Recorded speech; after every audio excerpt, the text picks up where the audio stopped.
Bung Duo dapat kalau nih kak. Sinilah kak kamu kak. Pernah motor kami. Video warga yang menangkap pembegal sepeda motor di kawasan Lunjuk Jaya Bukit Lama Palembang ramai di media sosial. Pemilik motor dan warga yang mengetahui pencurian menangkap kedua tersangka yang masih berada di lokasi, yang kemudian dibawa ke Polsek Ilir Barat 1 Palembang. Dari pemeriksaan polisi, kedua tersangka merupakan warga Palembang dan Musi Banyu Asin. Bersama tersangka, polisi menyita 2 unit sepeda motor dan 1 kunci letter T.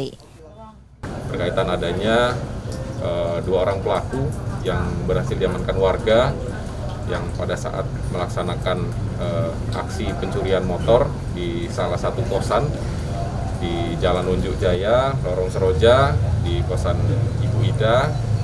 Dan pada saat pelaku sedang melakukan aksinya, pada saat akan membawa sepeda motor yang akan dicurinya sudah dalam keadaan hidup, diteriaki oleh saksi yang berada di kosan itu juga.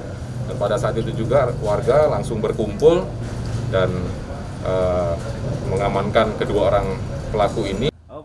Untuk proses hukumnya, tersangka kini ditahan di tahanan Polsek Ilir Barat 1 dan terancam hukuman paling lama 7 tahun penjara.